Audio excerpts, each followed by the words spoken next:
Grand Bahama represented at the Sea Trade Global Conference. The Ministry of Tourism boasts of great success in a special niche market. And NEMA is off to an early start when it comes to hurricane preparedness. The Bahamas Tonight Northern Edition starts now.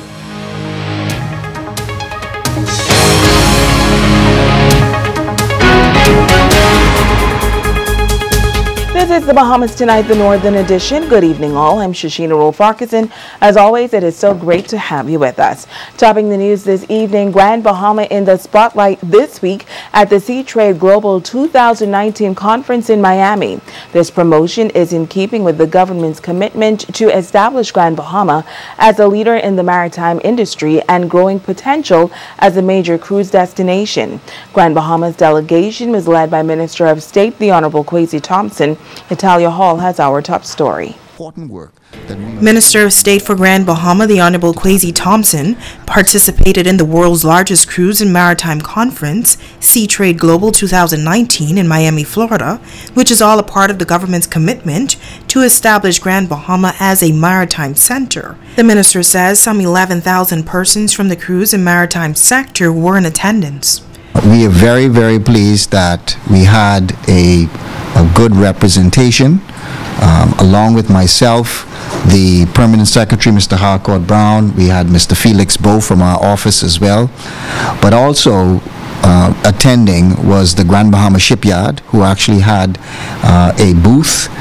Also, Ms. Lynette Fowler from Falco, who also had a booth, and they were one of the 700 persons from all around the world who participated and had booths in Sea Trade. Representatives from the Grand Bahama Port Authority, the Bahamas Maritime Authority, and the Ministry of Tourism were also in attendance. Minister Thompson says the real purpose for attending the mega conference was to promote Grand Bahama as a maritime center. He adds that during one of the opening sessions, the president of Carnival Cruise Lines, Christine Duffy, spoke about Carnival's multi-million-dollar cruise port set to be built in East Grand Bahama. She said to those persons that for the first time in the company's history, Carnival will be investing significantly in one of the largest port investments to date in Freeport. And she also spoke to the major impact that this development was going to have on Freeport and its citizens. So what was very exciting for us was that Grand Bahama was mentioned on a world stage for cruise line development and for the cruise port. The minister says he was able to speak at a function held by the Grand Bahama Shipyard that included some 100 attendees. We also were promoting Grand Bahama as a place where the industry that supports the shipyard could be built. So we spoke to persons who outfit the cabins on the cruise ships while they are in dock. We spoke to persons who repair engines while the ships are in dock. We spoke to persons who do a number of subcontracting work on those ships while they are in dock. He says he hopes that more job opportunities will become available for Grand Bahamians as a spin-off from the meetings. It was important for us to go and to speak to those persons in that industry, and again to promote Grand Bahama as a place where they can come, they can set up a business here, they can hire Bahamians and train Bahamians to be able to do that kind of important work that we really have not yet been able to tap into. The conference was held April 8th through the 10th in Miami, Florida. Italia Hall, ZNS Network News. In other news, Grand Bahama is already reaping the rewards of an international partnership that was cemented last year with the overall goal of increasing the number of private pilots and general aviators to the country. This past weekend, a group of private pilots visited the nation's second city following a major international air show. Megan Shepard has the story. A marketing partnership between the Ministry of Tourism and Fun and Sun Aviation proving fruitful, bringing some 35 persons to the island of Grand Bahama. Flying Ambassador Mike Z says that Fun & Son's role is to promote general aviation tourism to the islands of the Bahamas. Fun & Son is the second largest air show in the United States, and it just wrapped up recently in Florida. Mike says the private pilots are looking to create a new tradition following the event. Sun & Fun attracts approximately 300,000 people to the event that we have over a weeks-long period.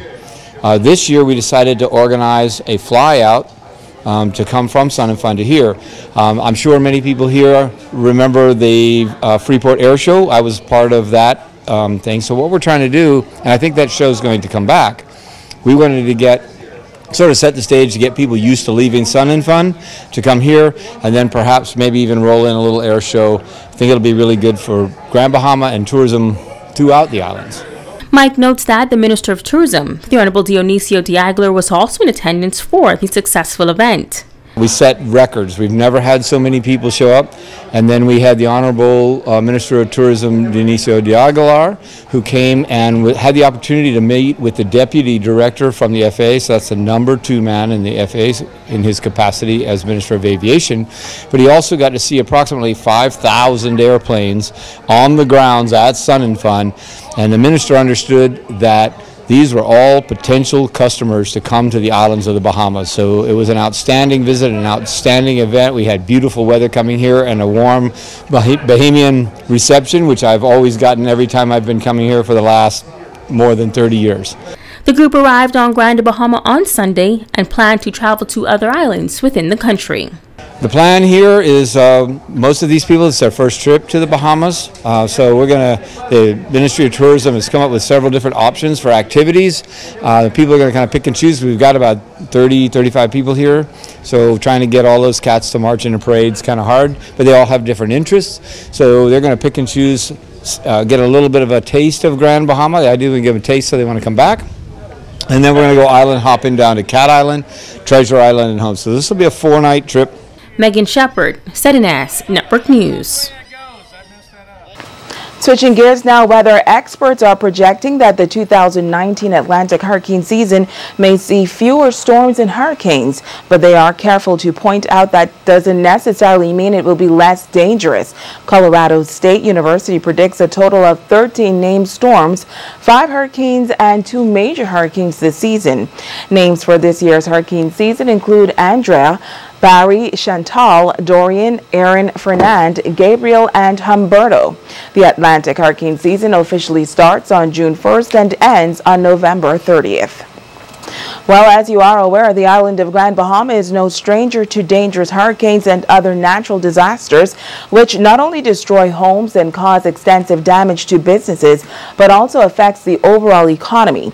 Now, with this in mind, the National Emergency Management Agency is hosting training sessions so more persons are certified in the field of disaster risk management. Jamila Mizik explains. The National Emergency Management Agency is training persons from various agencies on Grand Bahama to serve as instructors in the field of disaster risk management. It's all in an effort to increase the number of persons able to teach others what to do in the case of a disaster. NEMA Supplies Officer and Certified Training Instructor Tammy Mitchell says the workshop is necessary because it provides Bahamians first-hand knowledge utilizing its own people on what they need to do after a threat. What it does is that persons who, even though they're coming from their different fields, they may not be familiar with how to present content material to persons in the community. So we're teaching them how to do that, utilizing the material that USAID and OFTA has provided for us. Officer in charge of the Ministry of Public Works in Grand Bahama, Tony Hudson Bannister, took the same course in New Providence and is now serving as an instructor. She says participants are learning about communication and platform skills, initial damage assessment, shelter management training, and damage analysis. It's always great to learn, but in past years we've had difficulty with disseminating information and persons being properly trained as it relates to disaster management.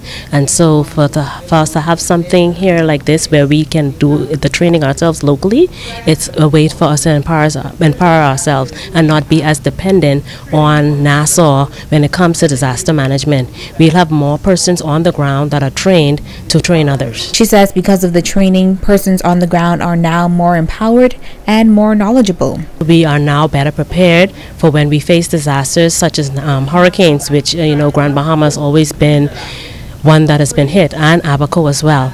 And so for the most part, sometimes we have different weather than Nassau, and so we are often left, on our own to fend for ourselves and to pick up the pieces until help comes to us. And so the more we empower ourselves, the better it is for us socially, economically, and otherwise. Jamila Mizik, ZNS Network News. Also in news this evening, officers in the Northern District of the Royal Bahamas Police Force commended for their efforts in the war on crime. The officers were lauded by the Commissioner of Police during a special ceremony this morning. Megan Shepard reports.